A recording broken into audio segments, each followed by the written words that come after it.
Good morning, attendees. Thanks for joining our E-Rate Essentials webinar. We'll go ahead and get started here. This webinar is being recorded so that we can post the resources and great questions for later in the day. My name is Daniel Vogt. I am the Broadband Program and E-Rate Coordinator for the Idaho Department of Education, or the Office of the Superintendent of Public Instruction. With me today is William Lamb. Will, go ahead and introduce yourself. Yeah, thanks, Daniel. So my name is William Lamb. I am the Library Technology Consultant and State E-Rate Coordinator for Libraries with the Idaho Commission for Libraries. And the two of us are going to cover the very basics of E-Rate, what it is, what's it about, who's eligible, etc. And Will and I are your resources for the state of Idaho. E-Rate is a program that's eligible for schools and libraries. And so anything that comes down for schools, that's me, and anything for libraries is Will. Before we get started, there is a question answer button in your Zoom webinar, which I'm sure everyone's familiar with at this point. Feel free to drop in questions throughout. We do have a section at the end for all questions, but if there are any compelling questions during, I'll be happy to pause and answer them. And Will, I might throw some over to you as we get them as well. And with that, let's get started. All right, perfect. So today we're going to cover what is E-Rate and what is an eligible entity that is can get E-Rate in the state of Idaho. We'll also cover the state reimbursement program, which is available. How do you get started? And then, as Daniel said, we'll have a question and answer toward the end too, but jump in any time. We'll also answer some frequently asked questions that either the schools get or the libraries get, and go over the basic E-Rate terminology. Are you able to switch to the next slide, Will, or am I? I can't, you'll have to. All right, here we go. So the basics, E-Rate is a program overseen by the FCC and administered actually by USAC, which is the Administrative Services Company. It's designed for students and library patrons to provide funding for internet access to schools and libraries of all sizes. Eligible schools and libraries can receive discounts or reimbursement based on what they internally decide and also what their service provider will allow. Some service providers will provide discounts, some will not. It's just kind of independent, and service providers are not required to provide discounts either. So additionally, E-Rate will cover equipment needed to utilize the services, and the discount ranges will be anywhere between 20 and 90%. Schools and libraries will automatically have to provide some type of funding to receive E-Rate. It will not be covered at 100% with exceptions that we'll go into in a little bit. All right. The categories that actually the only two categories they have is category one, which is the easiest way to remember this is it's the services to provide internet access. Category two is provide equipment to make those services work to reach your patrons and your students in your schools. It could also include the management and maintenance of that equipment.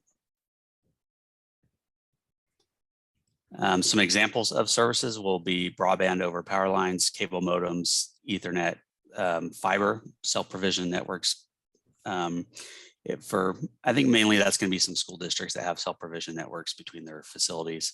A lot of libraries don't have that. They're provided by internet providers. Satellite service, microwave, which is your basic wireless. Since we're in such a rural state, there's a lot of wireless and microwave solutions to a lot of schools and libraries to be able to get them even any internet access. And then also the MPLS, which is multi-protocol label switching, which is another way to connect buildings and facilities together. As we mentioned, category two is specific to equipment. That's the easiest way to remember it. It's your network cabling, wireless access points, switches, routers, the upkeep and repair of that equipment. It has to be eligible, and we'll go into kind of the eligibility list here in a little while. And basic technical support to make that equipment run. So to break down further those two examples of services and equipment that are eligible for either reimbursement or discounts for E-Rate, that list gets very specific. It doesn't get down to very specific like model numbers or like brand names, but it will come down to the types of technology. And those are determined every year annually by the FCC. The FCC is the entity that ultimately created the E-rate program, and they oversee the E-rate program. And so every year they will come up with an eligible services list of all the types of services, such as broadband or satellite, or microwave, and then all the types of equipment, such as switches or wireless access points, that are eligible for reimbursement. So notably, up and over the last several years, mobile hotspots are not necessarily on that eligible services list, but we are waiting for this year's eligible service list to come out, and who's to say mobile hotspots wouldn't be on that list. We just don't know until it happens, and when it does happen, we share that information with everyone so that those resources are out and available for everyone to consider. So like I said, the FCC is ultimately the one that ultimately the organization that holds E-rate, oversees it, and makes its rules. E-rate was established by Congress in 1996. FCC created an entity called USAC, or the Universal Services Administrative Company, to handle the administrative day-to-day, day in, day out tasks of running E-rate. So if Will and I ever say you need to call them to figure it out, we say, what we really mean is you need to call USAC to figure it out. And then sometimes we have to write to the FCC or appeal to the FCC to overturn USAC decisions. So that's the basic hierarchy of where E-rate comes from and who's in charge. It's USAC, and then the FCC has the power to overturn any of that. And then Congress might write a bill that adds to E-rate. This last year, in March, President Biden signed a large stimulus package that added the Emergency Connectivity Fund to be passed down and utilized through E-rate. And so between March and May, or I guess the beginning of the year through May, paperwork went down from Congress to the FCC to USAC, and all of a sudden there was a new bucket of money, a temporary bucket of money available that USAC had to administer, but that the FCC wrote the rules for as directed by Congress and the president. So the Universal Service Administrative Company's mission statement is to help ensure, specifically for E-rate, is to help ensure that schools and libraries can obtain high-speed internet access and telecommunications at affordable rates, key term, at affordable rates, to keep students and library patrons connected to broadband by providing a discount on eligible services. This is not, I wanted to throw in a note in here, this is not federal funding. I had a question from a charter school this last year that asked if I needed to count my E-rate reimbursements as federal funding. And the answer was no, because USAC is technically, or the money that USAC delivers to schools and libraries for services and equipment is technically not money that comes from the feds. That money largely comes from USF fees, which pop up in cell phone bills and other telco bills. So if you ever hop into your cell phone bill, you will see USF fees, $2 or something. But that's present in any single cell phone bill across the country. And that adds up to billions and billions of dollars that are used to reimburse schools and libraries for their services and equipment every year. Again, as in the previous slide, that could be enhanced or changed if Congress decides to, and Will and I, it's our job to keep an eye out for that and let everyone know if it changes anything for anyone.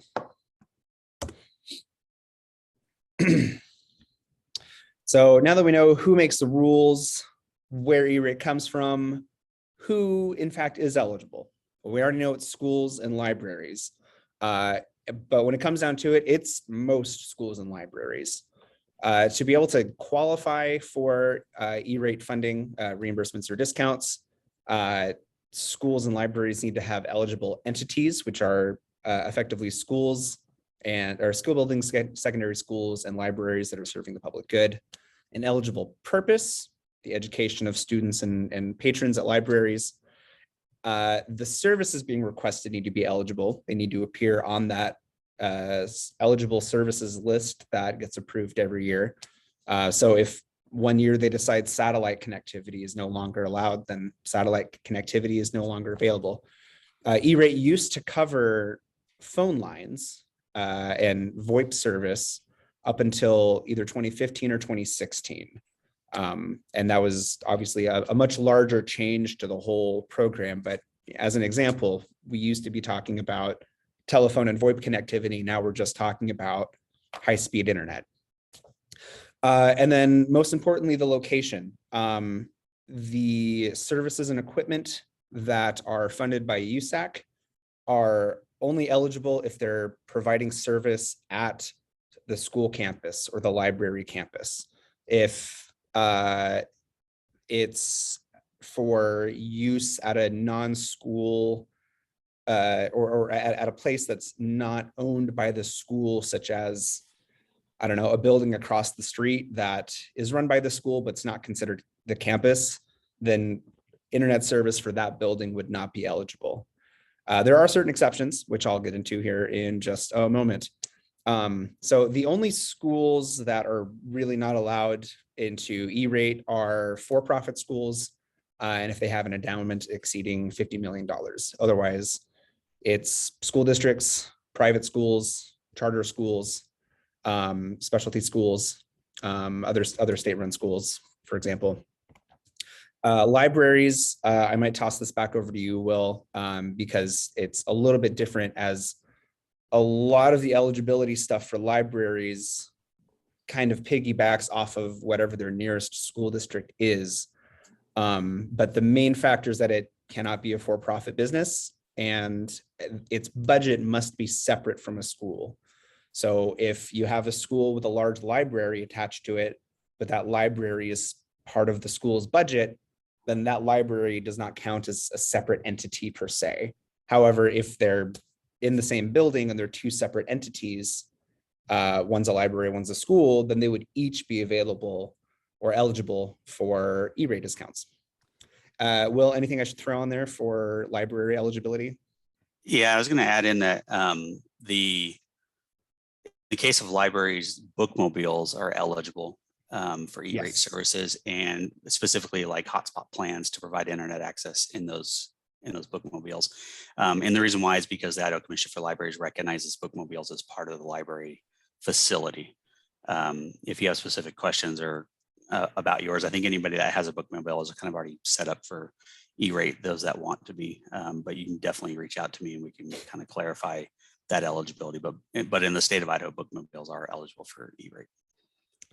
I wanted to address Cody's question in the chat real quick. Question is, do you think they, probably meaning USAC or E-rate, do you think they will redefine what a school is this year? There has been talk about school that just isn't a building now. I don't know. Truthfully, I do know that the folks that run E-rate have been stretched thin this year, not just because of COVID, which they were stretched thin last year, but because of the additional stimulus program that came in March. They effectively had to invent and administer and are now executing that while also administering and executing their normal E-rate program. So there's a potential for some of this information to be not completely valid by the end of the year if they come up with rules or new guidelines or procedures between now and then.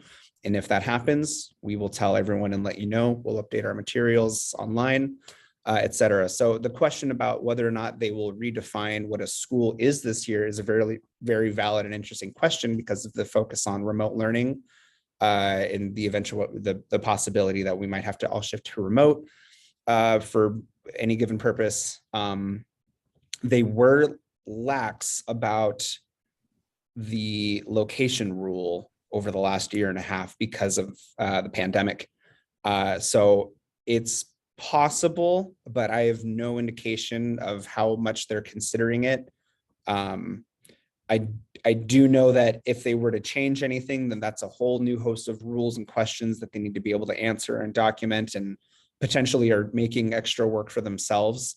So if not this year, maybe in a future year, as the education landscape evolves and changes, as some states and districts prefer to do hybrid and others don't, what have you.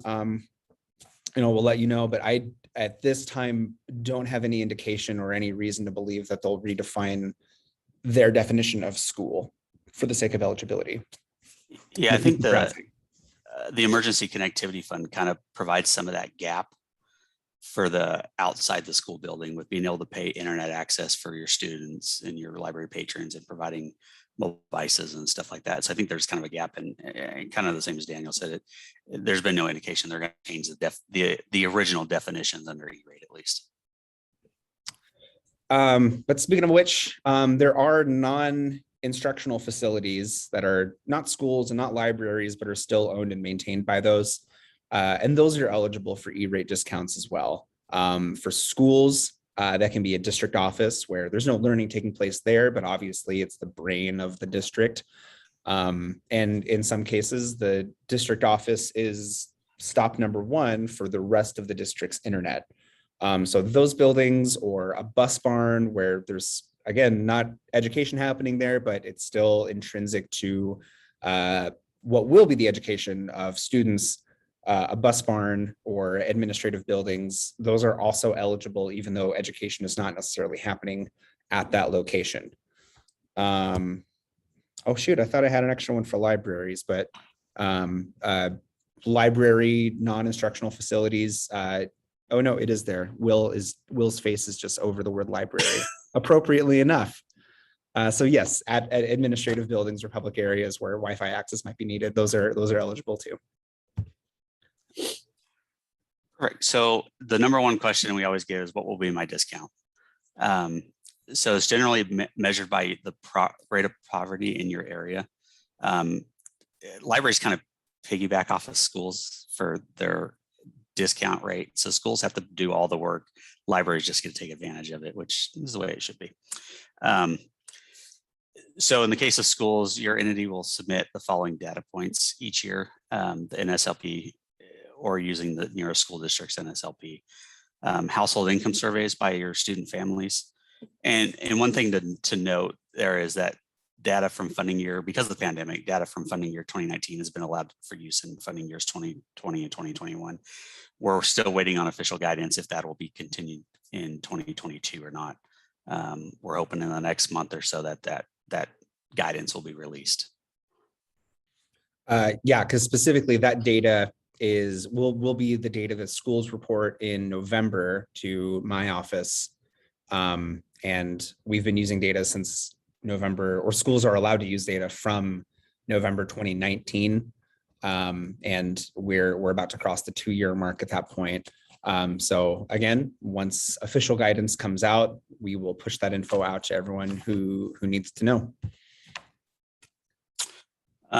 As I mentioned, for libraries, your entity will be based on the following, and it's going to be the main branch of the library that's closest to the school district in which the main branch is located. It'll use the NSLP percentage calculations from that school district. One of the good things about USAC and the E-rate productivity centers, it'll automatically enter the NSLP information from your associated school district.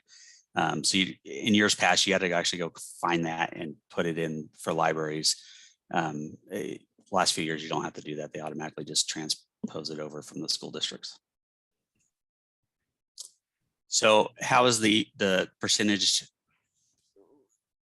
rated? It's based on whether you're urban or rural. And then it's also based on the student eligible for an SLP.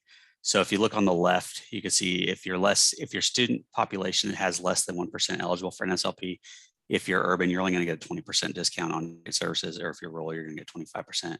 Whereas if your school district is 25 or 75 to 100% NSLP eligible, urban is only going to get 90% for category 1, which is the internet services, and then 85% for category 2, which is the equipment. Whereas for rural, they're going to get 90% for category 1 and 85% for category 2 as well. The cap on category 2 is always at 85%. And so, because they want the schools and libraries to be able to contribute money to that equipment as well to make it functional. Okay. Next slide, please. Before I do that, one quick note, because I've gotten a question before about because of COVID, technically every child is eligible for free lunch. Therefore, wouldn't everyone be at 100%? Although yes, that logic does flow. The technical answer is no, which is why the answer is no.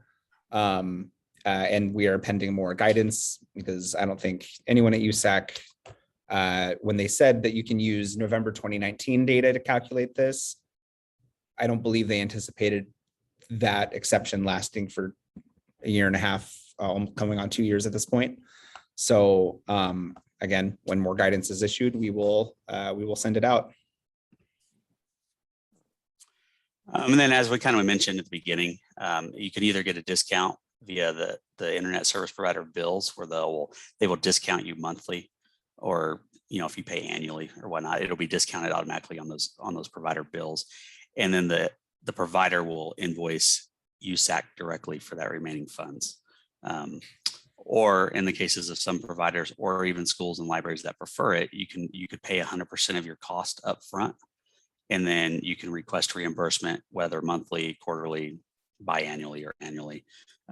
Each library and their accounting, and schools, for example, their accounting has different mechanisms of what they'd prefer.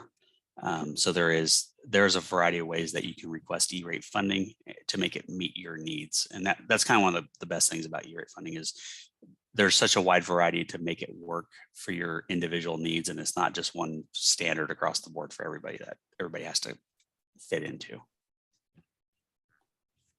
The state of Idaho is actually kind of one of the better things and one of the best reasons to participate in E-rate is that the state of Idaho will reimburse you your remaining non-discounted portion of E-rate for category 1 services.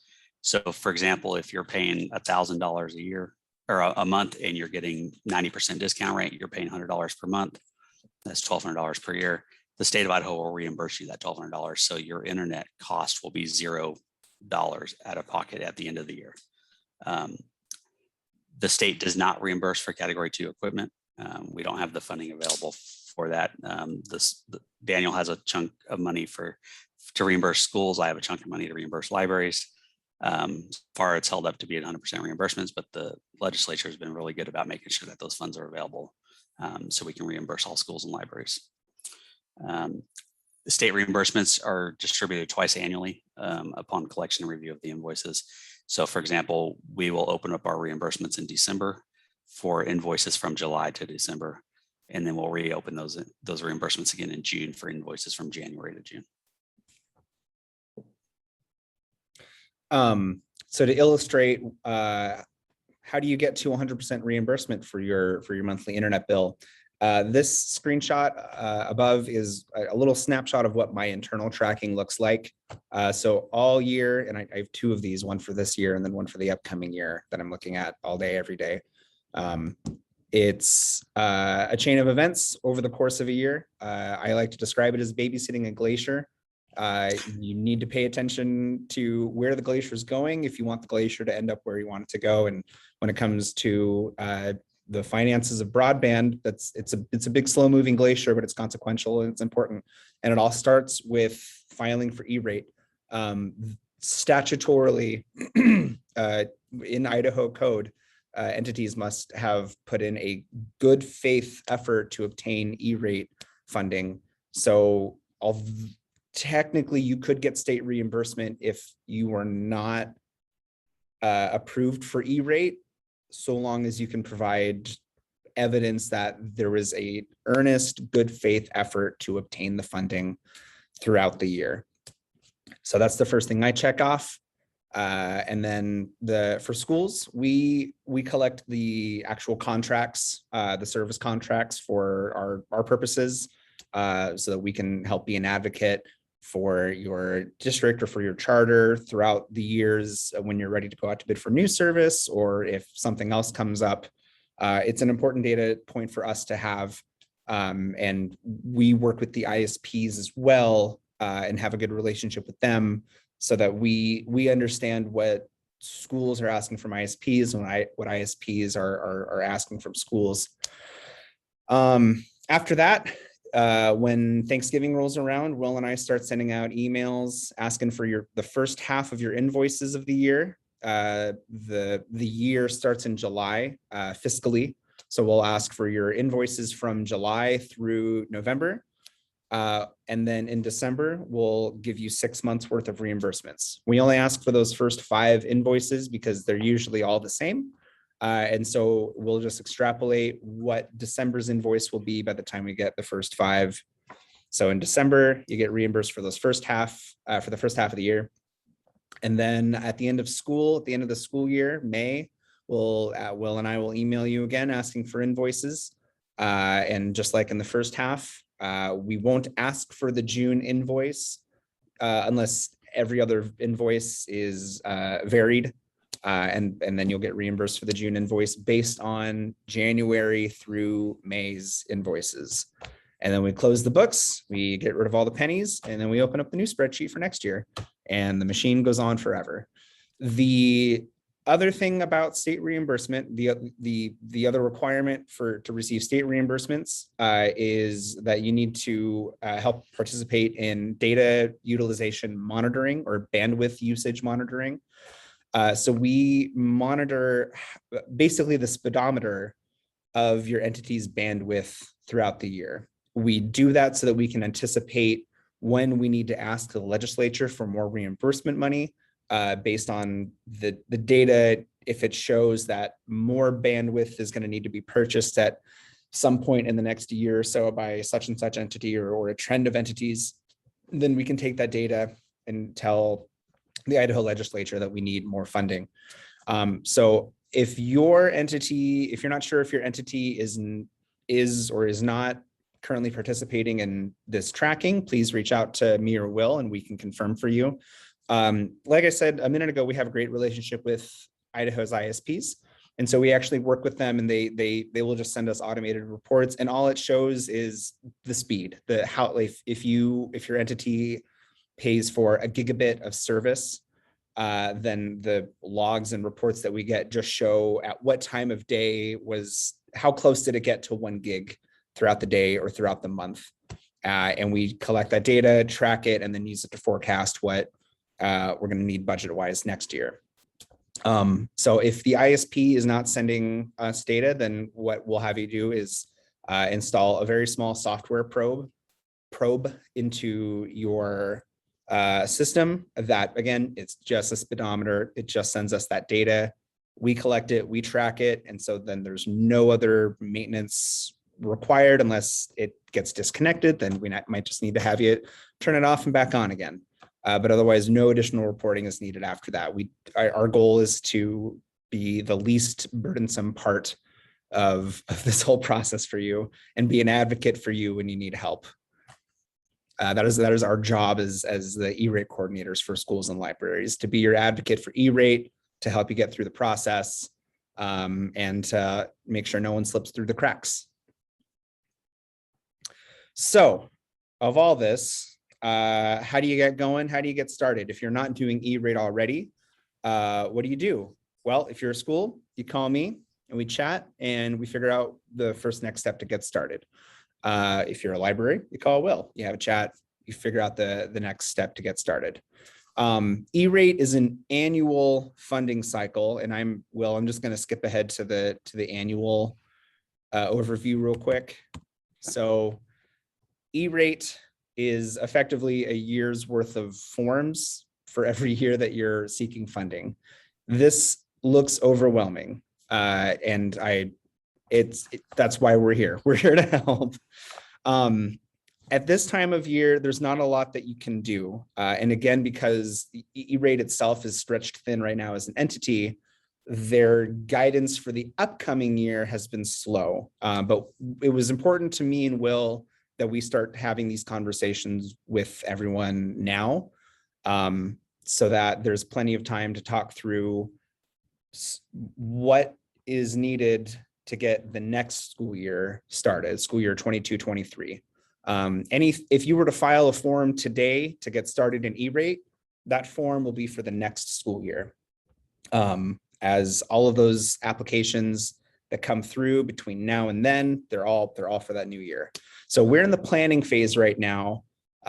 We finished off last year, and this is the time of year for entities to figure out what they want for next year. Are you at the end of your service contract? Are you out of bandwidth and do you need faster service? Are the access points or the equipment in your MDF, are they at the end of life? Is it time to refresh? Now is the time of year to start figuring that out. We said that the key component of E-rate is to provide affordable access to affordable internet access to schools and libraries. And the crux on which the word affordable rests on is the open competitive bidding process. So in order to receive E-rate funding, you have to show and prove that you have facilitated a competitive bidding process for either the service that you want or the equipment that you want. And that starts with the Form 470. Will and I are going to be talking all about the Form 470 on Friday, so we can get into the nitty-gritty details there. But what the 470 does is it allows you to state what you want, the specifics of how you want it, and what scale you're going to grade with, the price of the product being the highest factor that you can grade with. You can make it as simple or as extravagant as you want. You can upload your own documents, you can upload maps, you can upload any other information you want, but none of it matters if it doesn't get into the Form 470. Once you do that, any service provider that's registered with E-rate will see it and then have an opportunity to put in a bid to match that request. You have to wait it out for 28 days before you're allowed to pick one. And that is effectively how E-rate assures, or that's E-rate's standard for seeing that a competitive bidding process was facilitated. So like I said, right now, this time of year, it's time to plan. You can post a 470 today if you really wanted to. We recommend that when you're ready to ask for bids, you give them at least 45 to 60 days to give internet providers or equipment providers enough time to put together a comprehensive response to your specific bid, rather than just throwing their hat in the ring and calling it done. So that's what's coming next. If you're concerned about what forms do I need to file right now, that is the next step. And you have until January or February to do that. The holidays are coming up, so that can make things a little bumpier. So that is the next thing to look at. Will, am I missing anything, or am I getting ahead of myself yet? No, the only thing I wanted to add into there is that you have the minimum for E-rate bidding is 28 days, as Daniel mentioned, but you also have, if your school or your city or your district or whatnot has additional bid requirements for longer, you are required to follow those if they're more stringent as well. So also keep that in mind. I haven't seen a ton in the state, but there are some out there that their cities or whatnot have longer bid requirements. So I'm going to back up here. When we talk about E-rate, we're usually talking about these first two forms, the 470, which is what Will and I were just talking about, where you're asking for bids.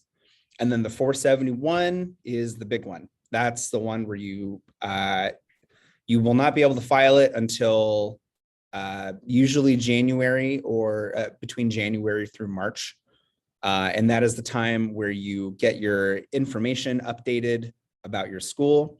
You put down exactly what you want, or what you've picked rather, from the bids that you received during your 470. And the 471 is the application. That is the ask to E-rate. And that's what they, based on everything else the rest of the year, will look at and square off and determine, did this entity facilitate a competitive bidding process between the 470 and the 471? Between those two things of paperwork, that is how they determine if you're awarded E-rate dollars or not. After those forms, you will have to file additional forms. The 486 is your declaration that service has begun. It is a very simple form. You can do that one in 5 minutes. Maybe 3 minutes if you're really fast, if you're a fast reader. And they'll have you sign off on certifications. So the 486 is very easy, and that one doesn't come until you've been awarded funding. And then after that, throughout the year, you will file for either reimbursements or to get a discount from your internet provider. That's a discussion that you'll have to have with your internet provider, whether or not they will give you discounts or if they will bill you 100%, and then you ask for reimbursements. So if you remember anything about E-rate and the technical level of E-rate, it should be the 470 and the 471. Those are the two things that we basically talk about all year. And if there's ever an issue that gets started, the first thing we do is we pull up a 470 or a 471 for reference. Those are the big, important, bulky paper trails.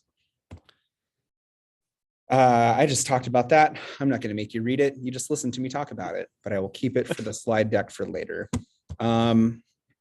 Will, is it your turn for some frequently asked questions? It is.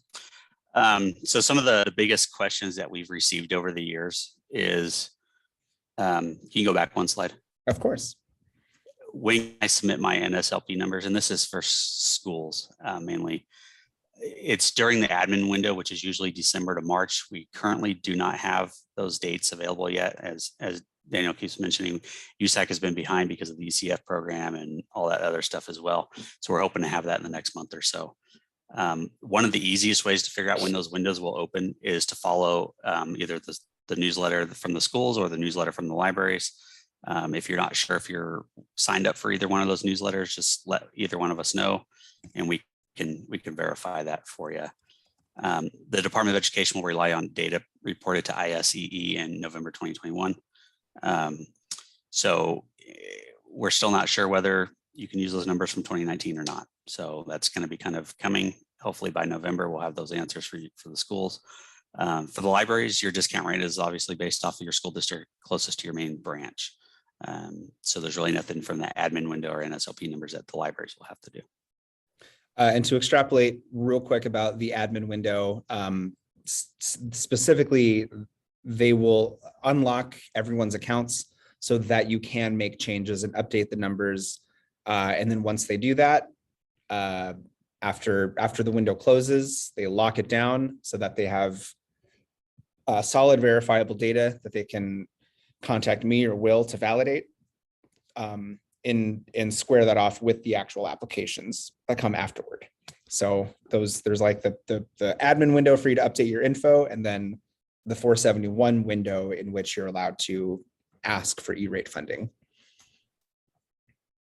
And neither of those is open yet.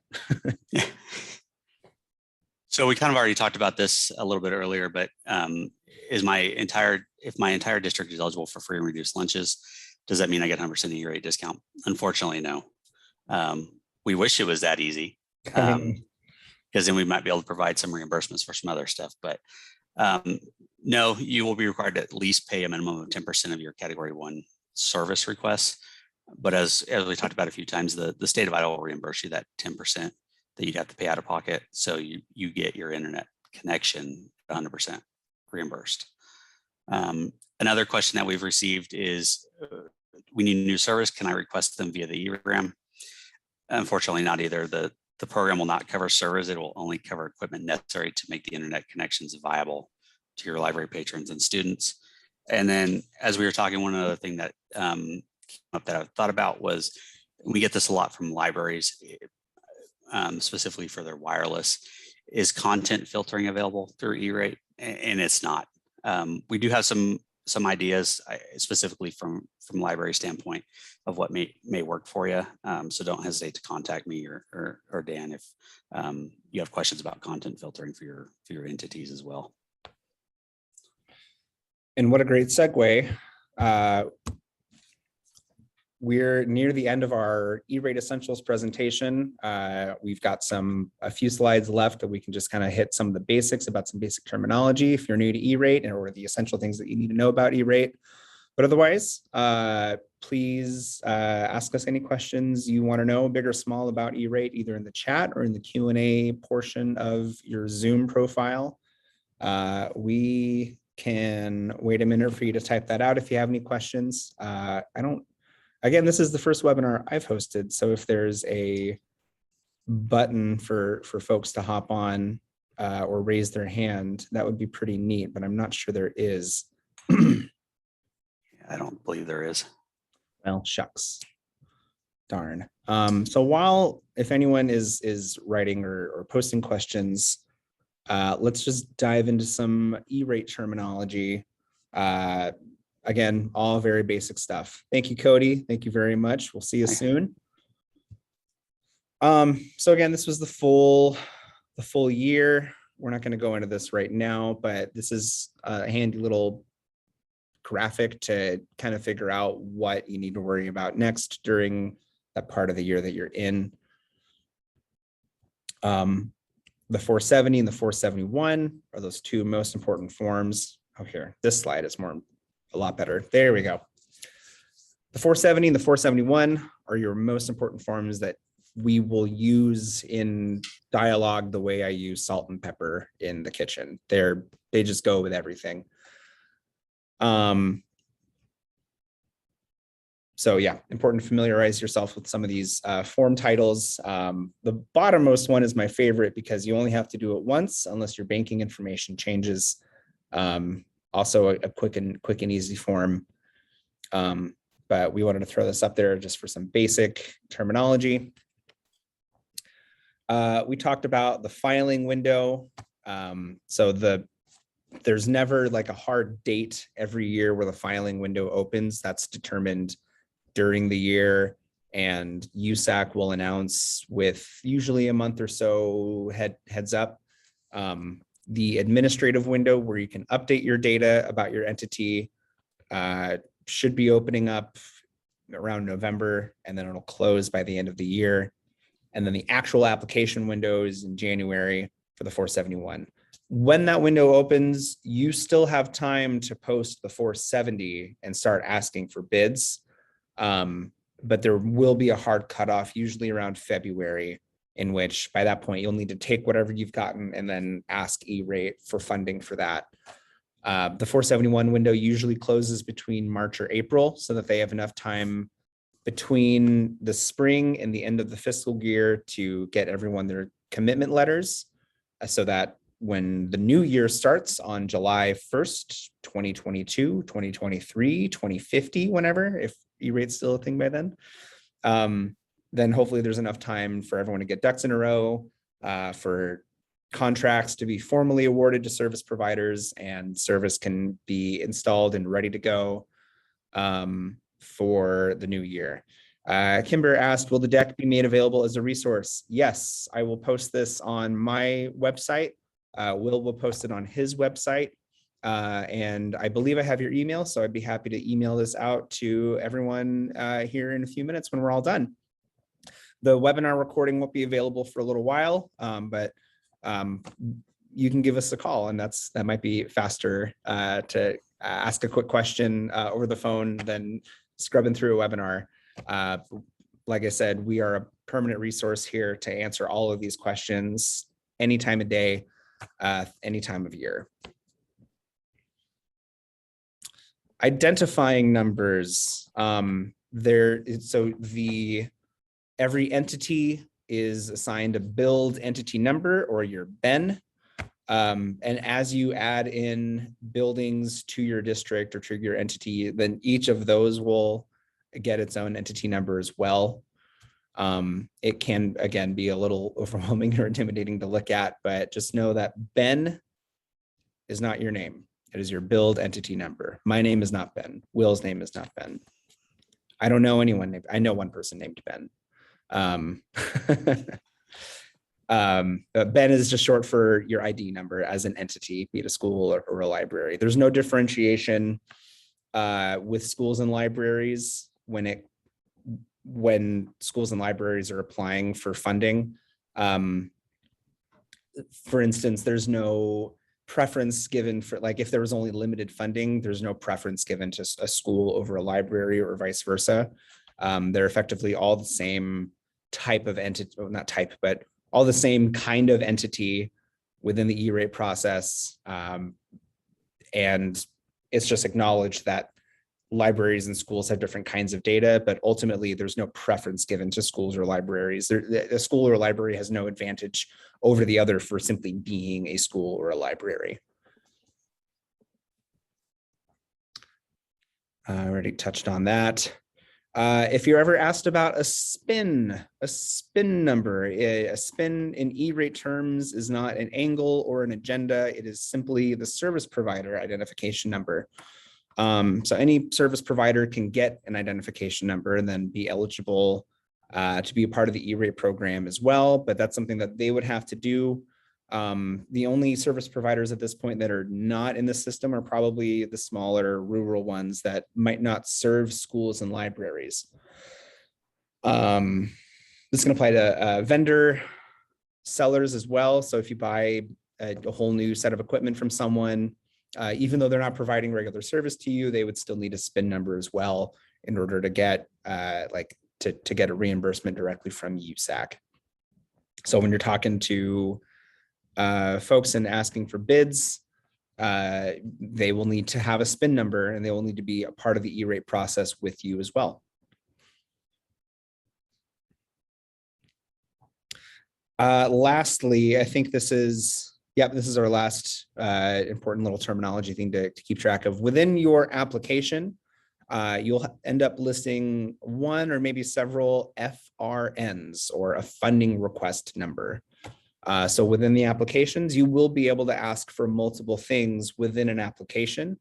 They just get burned into separate funding request numbers, and then each of those are usually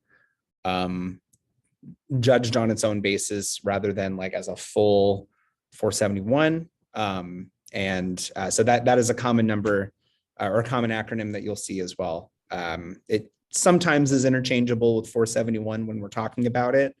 But just know that an FRN is specific to something that you put in your application. So I'm ordering 10 switches, that's an FRN. My second FRN, my second request within this application is my new satellite service for my school. And those were all the basic terms that we wanted to imbue you with for now. Will, am I forgetting anything else? I think so. I think we about covered it all for this presentation. Awesome. And the chat and the Q&A section are quiet, and that's okay. So thank you all for attending today. Like I said, I will email the slide deck out to all of you, anyone that registered for the conference, or not conference. This isn't a conference. Simmer down, Danny. Yes, thank you all for attending. Like I said, my name is Dan. This is Will for Schools and Libraries, and we're available full-time exclusively for E-rate and broadband funding opportunities that might not even be E-rate, but usually are, and that it is our job to be your E-rate gurus all year long. So thank you again for attending. Now I'm going to awkwardly end this webinar with a button. Perfect. Thank you. Have a great day, all.